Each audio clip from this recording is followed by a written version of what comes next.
Pour exiger le paiement de 5 mois d'arriérés de salaire, les travailleurs des collectivités territoriales de la ville de Niamey étaient ce matin dans les rues. Ils étaient au niveau de la place Toumo pour se retrouver devant à la devanture de l'Assemblée nationale. On en parle dans cette édition. Et puis des motos, des ordinateurs et des imprimantes. C'est le don fait ce matin par le Fonds des Nations Unies pour l'enfance UNICEF aux brigades de la police nationale chargées de la protection des mineurs et des enfants. On en parle également dans cette édition. Mesdames, Messieurs, bonsoir à toutes et à tous et bienvenue dans cette session d'information sur la télévision Labari. Débutons d'abord par cette importante saisie effectuée par la brigade d'intervention et de recherche de la douane nigérienne des régions de Niamey et de Tillabéri. Et c'était il y a quelques jours de cela. La moisson composée de 321 tonneaux d'essence, 76 bidons de 25 litres toujours d'essence et 37 bidons d'huile de vidange a été présentée cet après-midi à la presse. C'était devant nos reporters Ibrahim Abdou et Nasser Dantofo. C'est grâce à l'exploitation d'une information venant de la hiérarchie douanière qu'une descente a été opérée la nuit du 8 au 9 novembre par la brigade d'intervention et de recherche Niamey-Tillabéri et la brigade nationale d'intervention et de recherche appuyée par des éléments de la police nationale dans le village de Abdagagungu. Bilan de l'opération, 321 tonneaux d'essence, 16 bidons de 25 litres d'essence et 37 bidons d'huile de vidange transportés par la voie fluviale et dissimulés dans des maisons. Cette cargaison qu'on a eu à saisir, elle vient d'un pays voisin qui produit aussi du pétrole. Et ça a été acheminé dans des pirogues. Donc c'est ainsi que aux environs de 5 heures du matin, on a fait mouvement vers un village qui est situé à 15 km de la ville de Niamey, qu'on appelle Abdagungu. Et tout vient bien qu'on a eu à mettre la main sur 321 fûts d'essence, 37 bidons d'huile de vidange de 25 litres et 107 bidons d'essence. 116 bidons d'essence. Parce que très dangereux, le carburant fraudé pour la population et l'économie du pays, la douane sollicite la coopération de tout un chacun.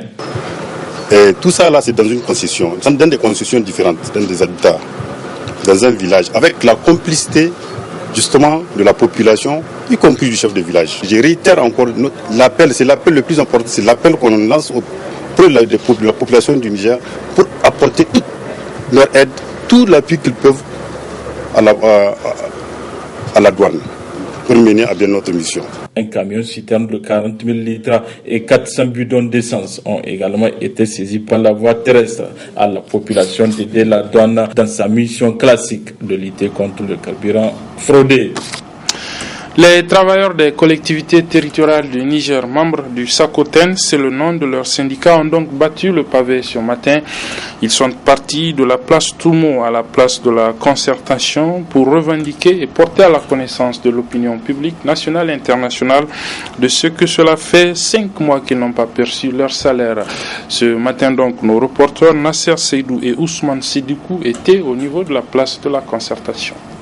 Grande mobilisation à la place de la concertation, le point de chute d'une marche initiée par le SACOTEN, syndicat des agents des collectivités territoriales du Niger, un syndicat qui n'en peut plus de continuer à broyer du noir. On a un arrêt de 4 mois qui n'ont pas été payés. C'est par rapport à ça on a jugé utile de marcher, parce qu'on a passé par les méthodes, toutes les méthodes on a passé, ça n'a pas marché. On est parti en grève et ensuite plus d'une fois, on n'a jamais même été sollicité pour une négociation ou quoi que ce soit. Donc, avant-hier, la base a jugé utile à ce qu'on fasse cette marche qu'on a marché pour venir de l'hôtel de ville à l'Assemblée nationale. Une manifestation, car impuissants face à la misère crasse dans laquelle sciemment on les a confinés, d'où leur cri de cœur aux plus hautes autorités. Nous venir en aide, parce que vraiment cette fois-ci, ça nous a dépassé. Parce que 4 mois sans salaire pour un père de famille nigérien, vraiment c'est trop. Nous voulons assez que ce soit le président de la République, le président de l'Assemblée, le Premier ministre, toutes les autorités compétentes qui sont placées à nous aider dans ce cadre-là, de faire un effort vraiment de venir nous aider.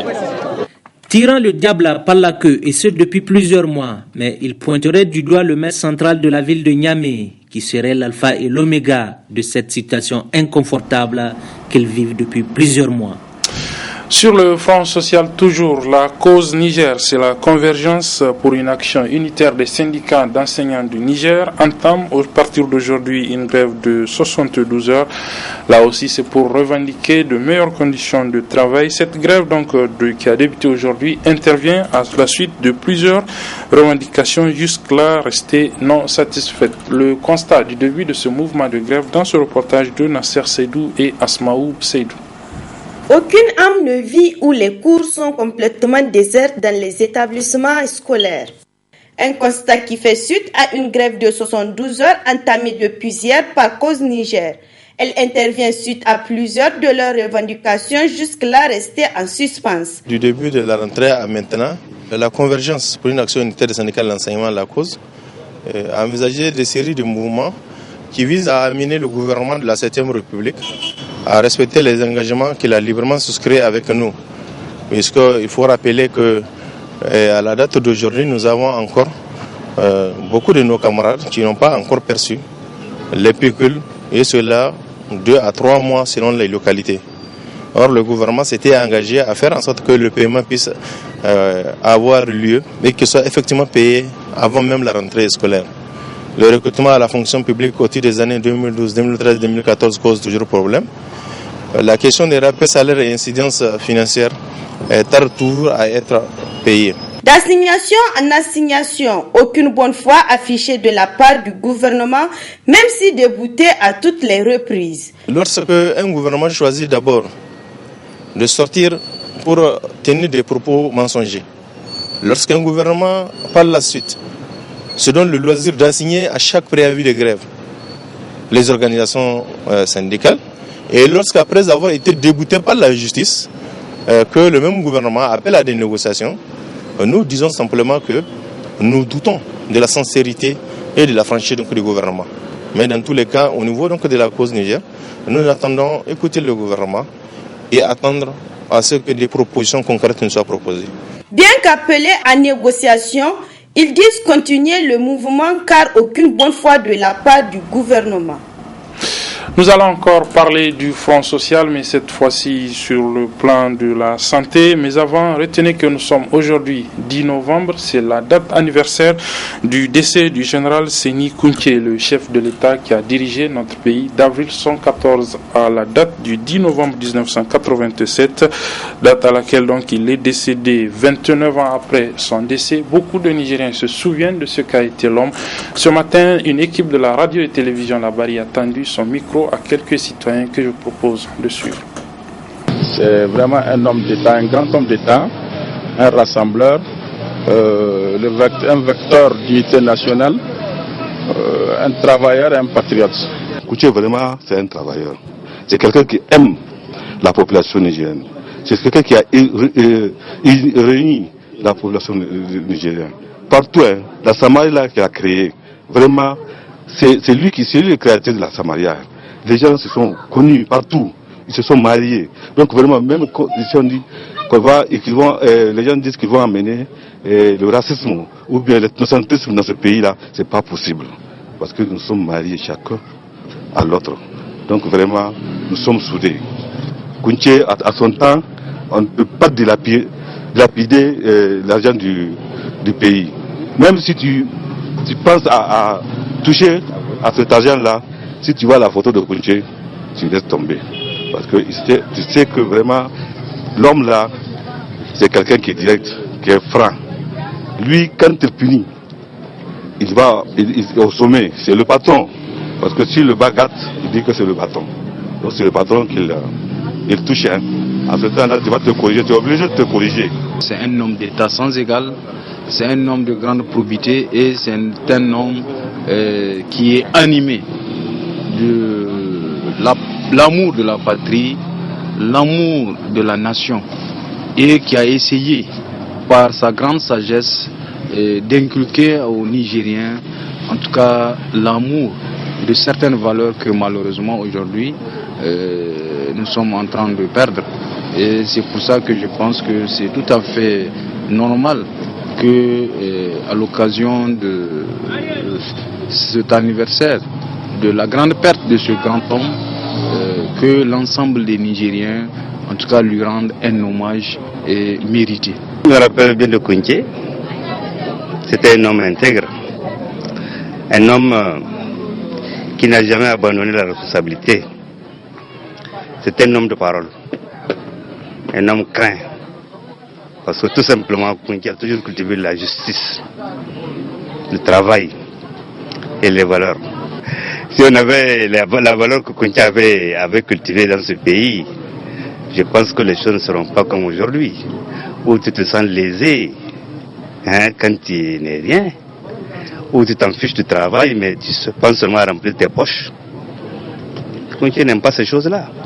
Si les gens avaient esprit de ça, je pense que ce Niger-là sera un pays qui avancera, qui serait beaucoup plus développé. Un mot donc encore sur le Fonds social dans le domaine de la santé, notamment avec cette réaction du syndicat des médecins, pharmaciens et chirurgiens dentistes du Niger relativement aux récentes mesures annoncées par le nouveau ministre du secteur, le ministre de la Santé, donc Dr Itilia Soumenassara, des mesures pour assurer un meilleur fonctionnement des services de santé. Cette réaction donc du Symphamed nous est résumée dans ce reportage signé Halidou Brema et Hariata Salah. La réunion était celle d'échange et de partage avec tous les responsables des centres de santé avec le ministre de la Santé publique. Celle aussi de certaines vérités, d'où ces quelques mesures qui seront envisagées. Les gens avaient posé l'inquiétude que dans certains centres de santé, surtout périphériques, que les agents parfois n'observent pas la disponibilité du service. Or ça c'est vraiment une faute grave pour le personnel.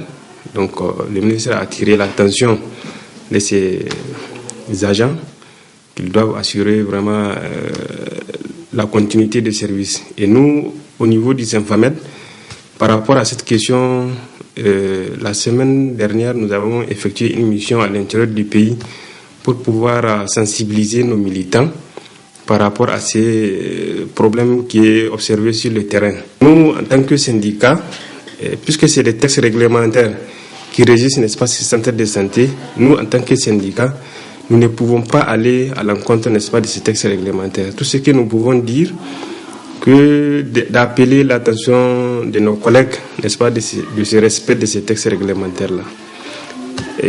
L'autre question, c'était la rigueur au travail.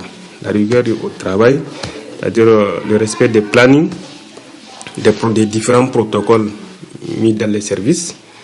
Et vous avez le respect de l'hiérarchie, parce que parfois il y a le politique qui intervient.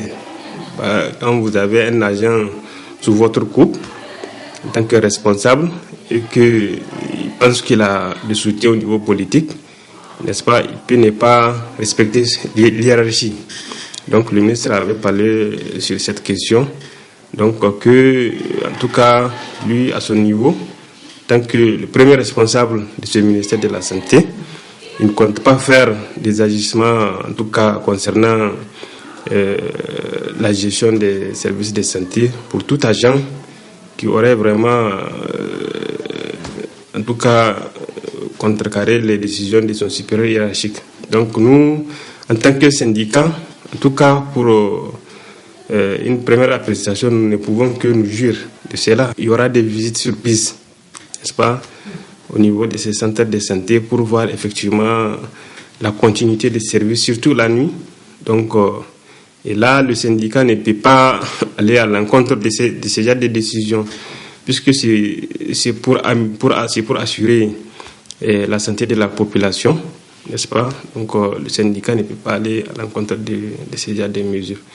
Donc, en première vue, nous ne pouvons que nous féliciter, n'est-ce pas, des premières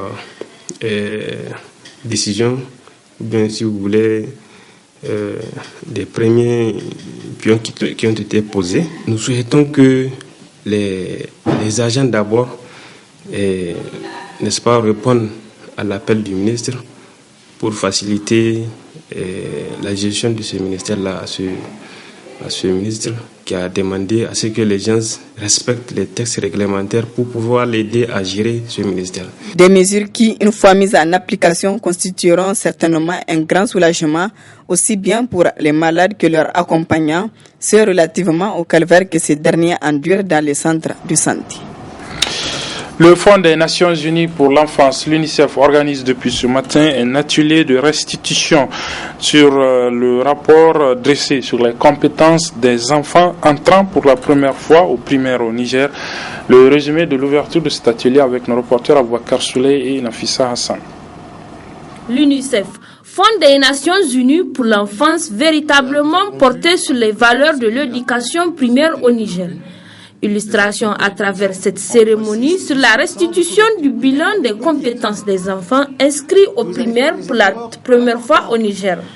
Nous sommes au cœur d'un sujet important puisque nous parlons de facteurs et de prédispositions pour un meilleur apprentissage de l'enfant au niveau du primaire. Avec le professeur Menga, nous venons de noter les actions à mettre en œuvre pour une éducation primaire réussie. Nous notons aussi que le chemin est encore long, bien qu'il y ait des actions qui aient été déjà faites. Je voudrais citer à titre d'exemple la réduction de la durée du préscolaire qui est passée de 3 ans à 2 ans au niveau du Niger. Ceci est encourageant. Ceci dit, il y a encore une grande marge d'activité et d'action à prendre. Nous avons vu avec le professeur Menga et tout ce qui a été développé, des actions correctrices à développer, des actions nouvelles à mettre en œuvre et à mettre en place. Mais nous notons aussi que le gouvernement est très engagé à mettre en œuvre tout ce qui est venu et ressorti comme recommandation. L'éducation étant la base de tout développement, l'initiative ne peut qu'agréer l'autorité en charge du domaine. Toutes les recherches prouvent que investir dans le préscolaire, c'est un investissement à haute rentabilité. En ce sens que ça prépare l'enfant au préscolaire. Ça facilite la socialisation. Ça facilite le pré-apprentissage, pré-mathématiques, pré-lecture, et ça développe toutes les compétences au plan cognitif. Ça permet également de prévenir, de détecter certaines maladies. Bref, il nous conforte dans ce que nous savons déjà. Ainsi, à l'issue d'une étude menée par le professeur Alain Menga, il ressort clairement que l'école nigérienne soit confrontée à de nombreux défis, d'où l'implication de tous les acteurs pour la sortir des sentiers battus. L'UNICEF encore, cette fois-ci, c'est un don qu'il fait à la Direction générale de la police nationale du Niger, particulièrement la brigade de cette police qui est en charge de la protection des mineurs et des enfants. Le don est composé de motos, d'ordinateurs et d'imprimantes et il a une valeur estimée à environ 88 millions de francs CFA. Le résumé de la cérémonie de réception de ce don avec nos reporters Ibrahim Abdou et Nafissa Zakou. Du matériel informatique des motocross marque DT125 sur la nature du don offert au service de protection des mineurs et des femmes, matérialisé par cette cérémonie de remise officielle. C'est un important appui qui entre dans le cadre de la mise en œuvre du programme de protection judiciaire juvénile cofinancé par l'UNICEF et l'Union européenne, vient compléter les précédents équipements fournis ces dernières années au service central de protection des mineurs et des femmes, ainsi qu'aux brigades des mineurs de certains commissariats de Niamey. En effet, l'un des objectifs visés par le programme est le renforcement des capacités des acteurs du système de justice juvénile afin de leur permettre d'assurer le respect des droits et la protection de tous les enfants en contact avec la loi, qu'ils soient victimes, auteurs présumés ou témoins, conformément aux normes et standards internationaux en la matière. Cet appui consiste en un lot de matériel d'une valeur d'environ 88 millions de francs CFA. Il est composé de 22 ordinateurs et imprimantes et autres accessoires informatiques, ainsi que de 18 motos, le tout destiné à 23 brigades des mineurs des 8 régions du Niger. Geste salué à sa juste valeur aussi bien par la responsable du service que par la direction générale de la police nationale, c'est surtout au regard des résultats fructueux enregistrés. Cette séance de réception doit être la 5e depuis la signature du protocole entre l'UNICEF et la police nationale. Cette élaboration nous a conduit à organiser 16 ateliers de formation en une seule année, dont 3 sessions de formateurs avec 115 agents de la police nationale, de la garde nationale et des forces armées nigériennes. Je suis heureux d'exprimer ma gratitude car ce don va renforcer la qualité de la prise en charge des cas à tous les niveaux de la pyramide de protection. Ce geste cadre donc parfaitement avec les objectifs du gouvernement de la 7e République qui privilégie les interventions visant la protection de la population en général et celle des couches sociales les plus vulnérables, en l'occurrence les femmes et les enfants. Par cet acte important, notre plan de prévention à travers l'objectif de la réduction de la délinquance juvénile et la prise en charge des enfants en situation de danger se trouve ainsi conforté. À noter que ces matériels offerts par l'UNICEF permettra de rendre opérationnels et aptes à remplir convenablement les rôles des brigades en conformité avec les normes internationales. La remise des matériels a clôturé la cérémonie. Retour sur l'élection hier du républicain Donald Trump pour la présidentielle aux États-Unis d'Amérique, avec notamment les conséquences de cette élection surprise, notamment en Afrique. Beaucoup se posent des questions relativement à la suite qui sera donnée à cette loi communément appelée AGOA. C'est la loi sur la croissance et les opportunités d'Afrique, les opportunités plutôt d'affaires en Afrique. Elle a été, comme vous le savez, promulguée en 2002 et donne la possibilité donc aux importateurs et aux exportateurs des différents pays africains de faire des échanges entre les États-Unis et leurs différents pays, avec donc les annonces faites par le républicain Donald Trump, qui est donc élu 45e président des États-Unis d'Amérique. Beaucoup s'interrogent sur l'avenir de cette loi. Je propose de suivre l'analyse et la réaction du secrétaire général du syndicat national des commerçants, importateurs et grossistes du Niger, M. Chebou Tiambiano, interrogé par la télévision Labari. Aux élections de M. Trump, je pense que un gouvernement, c'est une continuité, puisque en 2005, le président Obama a fait à travers la Chambre des représentants la prolongation ou la prorogation de l'AGOA en Afrique subsaharienne de 10 ans, une augmentation de 10 ans. Donc véritablement, les missions de l'AGOA doivent prendre fin en 2025. Puisque cela va prendre fin en 2025, pour nous, c'est une loi unilatérale parce que c'est une loi des États-Unis. C'est à nous de nous préparer pour tirer le maximum de profit. Et pour que nous puissions tirer le maximum de profit, je pense que nous devrons nous organiser ou nous réorganiser pour promouvoir la production. Quand on augmente la production, je pense que nous pourrions peut-être être compétitifs, puisque nous ne sommes pas les seuls pays africains. Nous pourrions être compétitifs vis-à-vis du marché américain qui est ouvert à tous les Africains subsahariens. Donc, nous savons que depuis octobre 2011, le Niger a regagné ceux qui sont éligibles à l'AGOA. Donc, environ des millions, plus de 4 millions de dollars, dont seulement peut-être 0,48% ont bénéficié du système de l'AGOA. Parce qu'il ne suffirait pas d'exporter vers les États-Unis, mais il faut que le produit soit éligible à l'AGOA. Et si le produit n'est pas éligible à l'AGOA, Donc, ils ne pourraient pas bénéficier des avantages de l'AGOA parce que il y a ce qu'on appelle une franchise en droit de douane, une franchise d'autres taxes. Donc, il faudrait que le produit soit éligible à l'AGOA. Partons à présent à la découverte ou à la redécouverte donc de l'IAT, c'est l'Institut africain de la technologie. L'IAT, c'est l'une de ces nombreuses écoles professionnelles de la place, mais qui se distingue tout de même.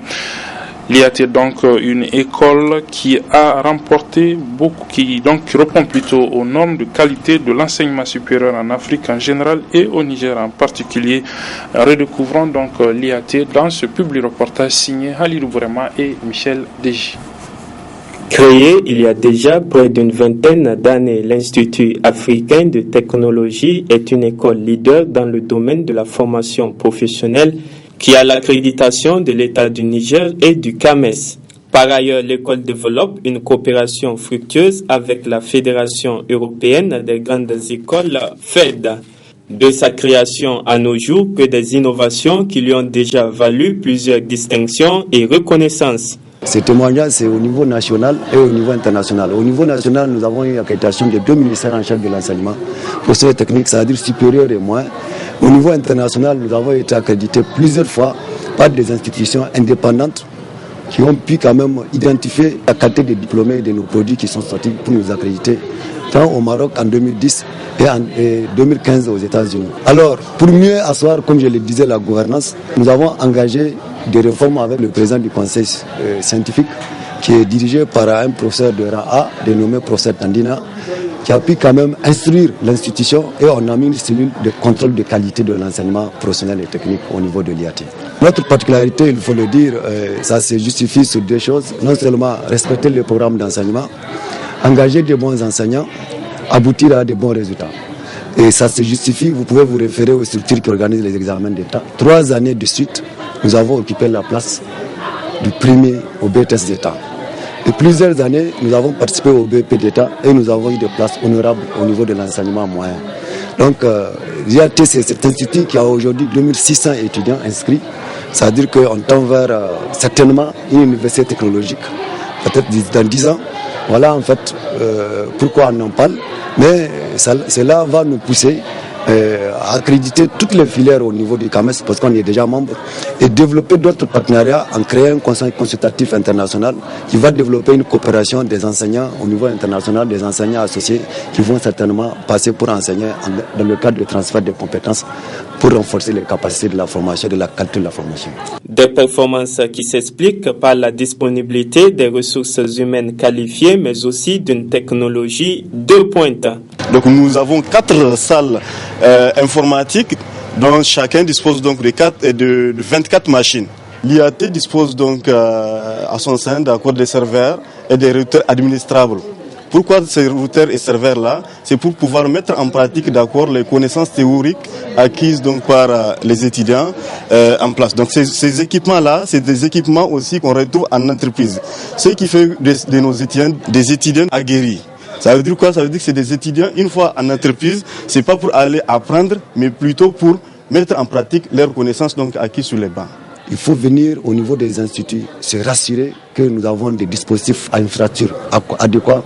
Il faut venir au niveau de l'institut pour justifier la qualité de nos enseignants. Il faut venir aux instituts pour justifier le respect du programme de formation. Dans le but d'améliorer davantage le cadre d'études de ces étudiants et redynamiser la qualité de l'enseignement, l'Institut africain de technologie IAT a inscrit dans les grandes lignes de ses perspectives l'élaboration d'un plan stratégique 2017-2022 qui lui permettra encore plus d'optimiser ses performances. Et pour refermer cette édition, un autre public reportage cette fois-ci de la compagnie de téléphonie mobile Orange Niger. Dans ce public reportage, vous allez suivre le résumé du lancement de la campagne dénommée Orange Tour.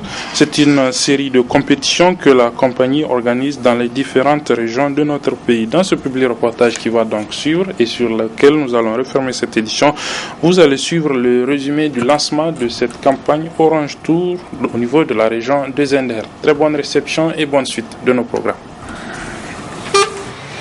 La même détermination, le même objectif marque la caravane de Orange Tour qui avance dans sa tournée à l'intérieur du pays.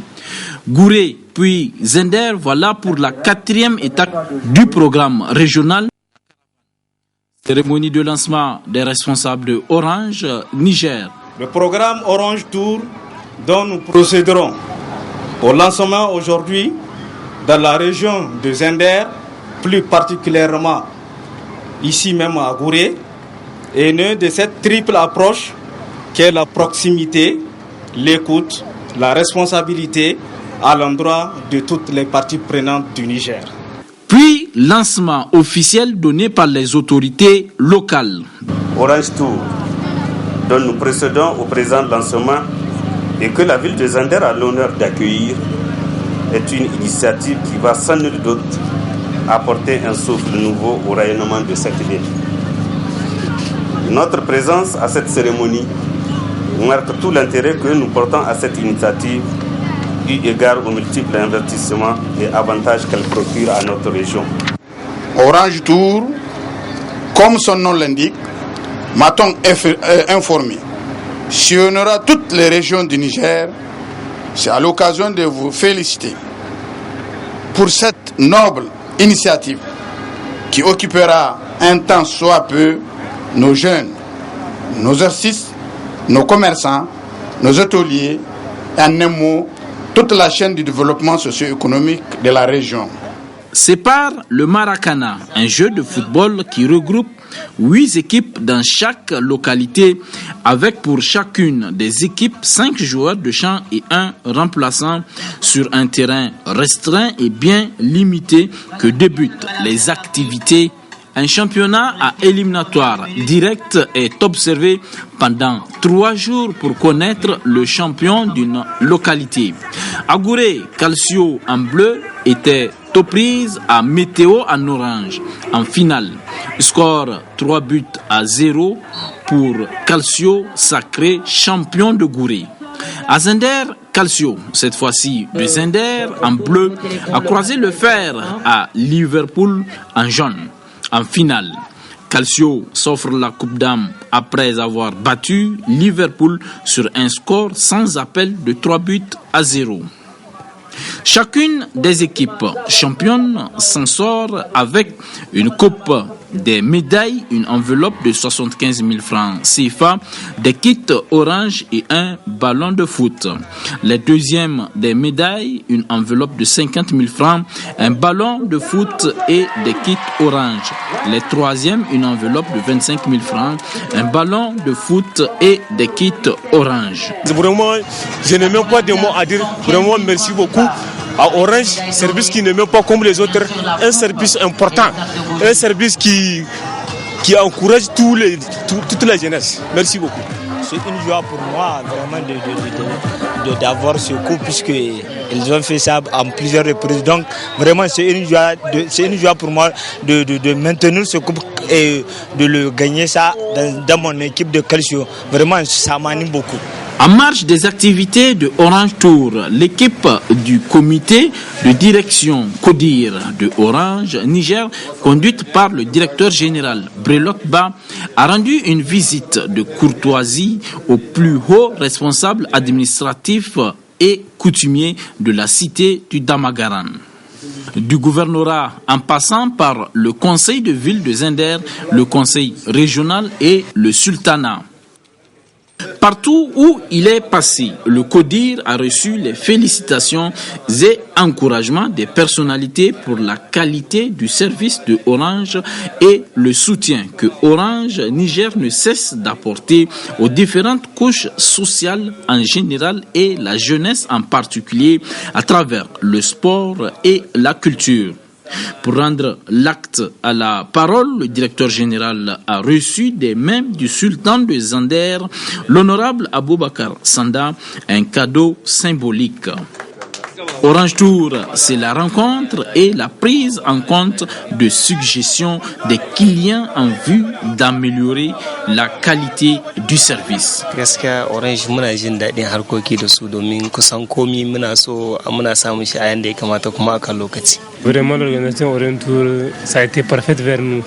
Vraiment, nous remercions tous ceux qui ont contribué pour cet événement. C'est vraiment historique, c'est formidable. Pour se rapprocher davantage à sa clientèle, un dîner de gala a réuni les grands clients et le comité de direction dans la grande salle de l'hôtel général de Zender pour échanger, discuter et apprécier les services et offres de Orange. Merci à tous nos clients qui sont présents ici, à nos partenaires distributeurs, dont je salue la présence. Merci, puisque toute l'année, vous nous aidez à faire en sorte que le développement d'Orange soit une réalité partout au Niger et aussi à Zender. Les clients saluent l'initiative et encouragent Orange Niger. Nous sommes vraiment satisfaits de leurs prestations. La communication est bonne. Et tous les services qu'offre Orange, en tout cas, nous les apprécions beaucoup. Ce qui fait que nous resterons toujours avec Orange, Inch'Allah. Un méga concert animé par des artistes nigériens talentueux clôture en beauté les activités de la caravane dans chaque localité.